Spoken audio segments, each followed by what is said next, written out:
Yeah, like, so, I mean, I fully respect people, and any beliefs you have, um, and the idea that, like, they don't believe there's a God or whatever, but that just makes me go, but then what? Yeah. Like, then what? Like, are we really just here? Like, is this it? Yeah. But how? Well, and I'm not a religious person. No. But I'm spiritual. Mm-hmm. Like, that's the label that I put on it because that's what word I have. Yeah. Like, I don't believe in God per se, Mm-hmm. but at the same time, it's comforting that there's something That you're not all alone dealing with all this stuff.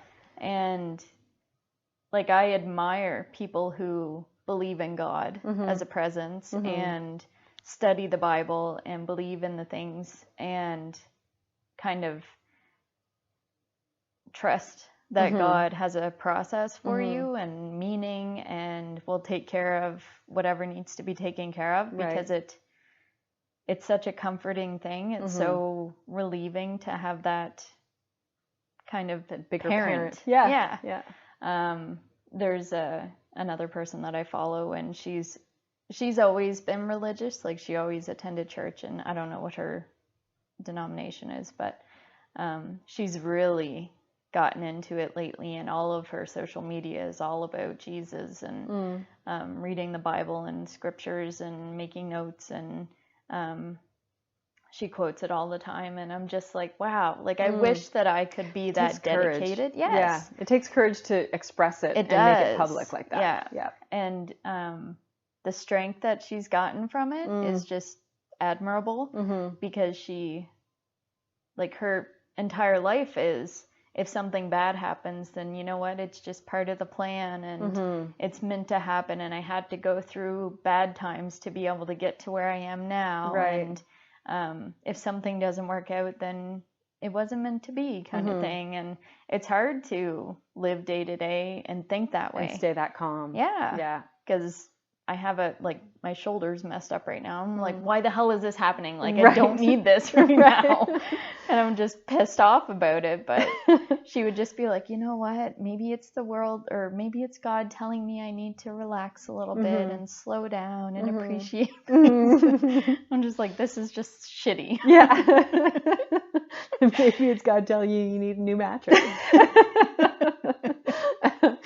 I respect that. I do. I prefer to think of it more like, rather than God as a separate entity, I like to think of it more as like, it's me up there, and we're all that one thing up there, whatever, like up there, in the quantum field, in that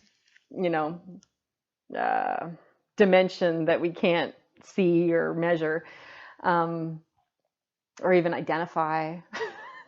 But I like to think of it as like, rather than God being a separate thing, just sort of this overall source, I guess is the word I'll use, being me, and that all I need to do is tap into that. Like, we were talking earlier about a conversation that I had, a challenging conversation that I had with somebody earlier, that was actually super satisfying and really like a cool conversation. I basically confronted somebody on something and felt really strong and not powerful, but very clear and grounded in my position in the conversation. And as I was saying to you, as I was on my way to that meeting, and during that whole meeting, I kept checking in with myself and like my inner being and my source and my real connection, like with what I feel, like, I guess my consciousness or whatever, like the real me, not the ego, not the adrenaline, not the, I'm going to give this guy a piece of my mind, more like, like, does this need to be communicated? Is this truly what I feel is the right thing to do? And so during my drive there and during the conversation, the whole time I was checking in with that. And rather than like, God, give me the strength, it was more like, stay connected and stay clear and be true to yourself. Mm-hmm. And I find that very like I'm even doing the Zen hands right now as we're talking about it. Like the whole, like, it just makes me feel so calm and sure of myself. Yeah. Yeah. I find I'm getting a lot of strength from that these days. That's good. Yeah. Yeah, I do. Like, well, every now and then, business is scary and it's tough, and I'm not 2 years in yet. So, like the first 2 years, you're not making any money and you're just trying to solve the problems. And there's so much about business that I had no clue about. Like I didn't really do any research before, like how to run a business. I just jumped in like, okay, I'll figure it out. Yeah. And it's working. But there are some major struggles and solutions that still need to be, or problems that still need to be solved. And like last week, I was kind of at my wit's end, like I don't know what the answer is. I don't know what help I need, but I need help and I don't know who can give it to me. I don't want financial help. I want an answer, and I don't know. Nobody can give me the advice that I knew I needed, or like the help that I knew I needed. And then all of a sudden it landed right in my lap.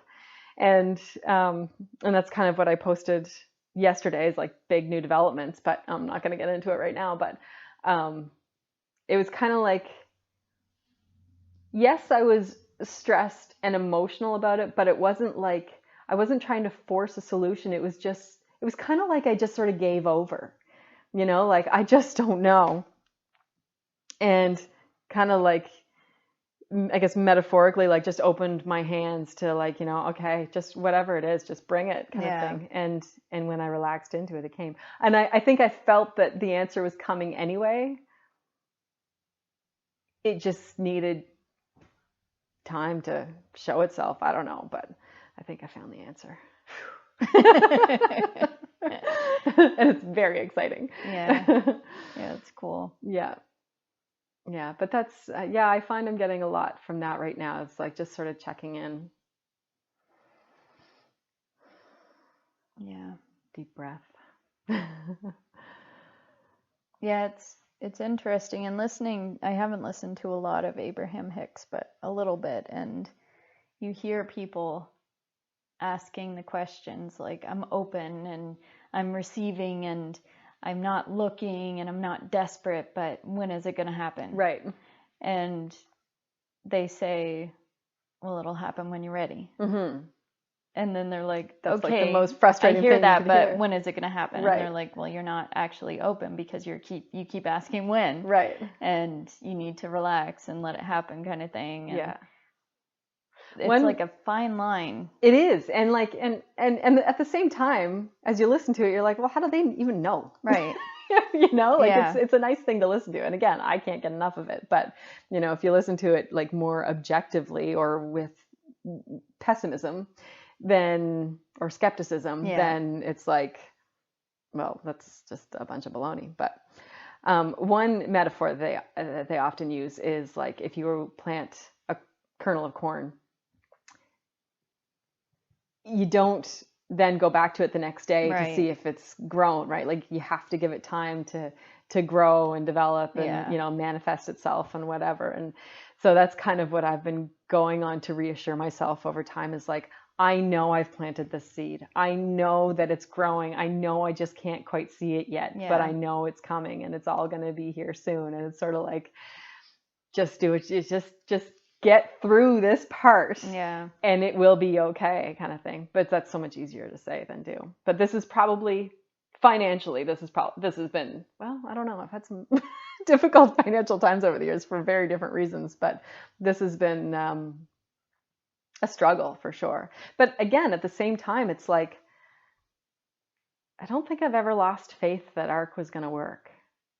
I don't think I ever felt like this was a bad idea. I love it.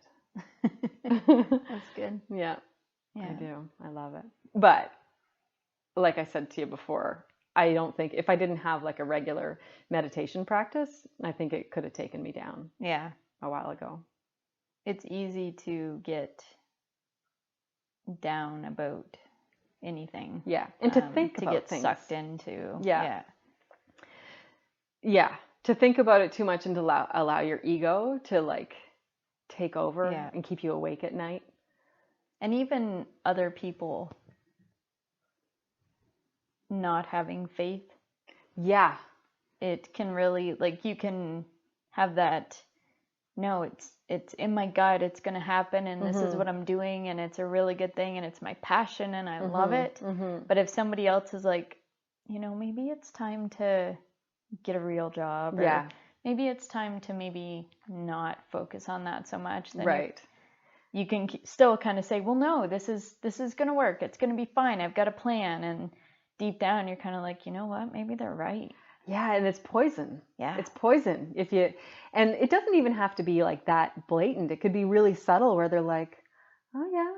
Yeah. Or like, well, I hope it works. Yeah. You know, it's like, what do you mean you hope it works? It's going to work. There's no, like, failure is not an option. Yeah. When I first started out and left my job, like secure job with benefits and the good pay and all this stuff, I first left and people were like, well, we wish you the best of luck, you know? And it's like, there is inherent doubt in that. I mean, they certainly meant well, and they truly, you know, hope for the best and stuff. But there's the way you really have to manage the way you hear things. So that's not on them. That's how I heard it. And I heard it as like a kernel of doubt, but you can't, you have to fight that. Yeah. But not negatively. It has to be, you have to truly believe and just block that stuff out and know that when you hear that stuff, it has nothing to do with your endeavor or your ability or your dream or you. It has to do with the perspective of the person who might be trying to plant that seed of doubt, right? Well, and it's... And as well-meaning as they may be. Yeah. Right? But at the same time, they're kind of like, I could never do that. Potentially. Yeah. Like it's not within their vocabulary or within their scope of being to within their consciousness do that. There's no way. Yeah. Like that person I was talking about earlier that I needed to confront, that person was part of a group of people that seemed to have like this poison that they just sort of shared with each other and tried to throw onto other people, you know? And I was, the whole point of the conversation was to draw a line in the sand before that could possibly take place between me and them in a potential business relationship. And whether I get their business now or not, I don't really care. I drew my personal, professional boundaries. Yeah. And integrity is important to me. But where was I going with that? Oh, yeah. Not allowing people to get into, to give you that poison because something about them in their world is negative. Like I keep thinking about the people in that group and just thinking, certain ones, I just would never want to be them. I wouldn't want to spend 10 minutes in their head because it must be awful. If this is the way you treat people, if this is the way you feel the need to like lord power over people or make other people feel small, you must be so sad and so angry and feel so powerless in your own world. Yeah. That I just sort of feel bad for you. Yeah. Yeah. And so when you think of it like that, well, then you're untouchable. Yeah. Right? It takes a lot of strength and courage to get to that point, though. And again, it takes a lot of self-awareness and consciousness of like what really matters to you and what the reality is of other people's opinions. It's nothing. Yeah. You know? I know. Yeah. And that's something that I really still struggle with when I make my posts, some of my posts on like your Kristy's posts are Corner. Very exposing. They are. Yeah. Super brave. And I like every time I mean, okay, not every time. Sometimes I'm just like, all right, I'm putting it out there to show other people that it's okay. And sometimes, it really depends on where I'm at mentally. Because I mean, every day for a woman is different mentally. But sometimes I'm like, oh, well, what if so-and-so doesn't like it? Or what if they see this and then they go talk to somebody else about it and how terrible I am, and then the next time I see them, that's what they're thinking of, and they don't enjoy the time that they're spending with me doing whatever it is that we're doing, because all they're thinking about is how awful that was. And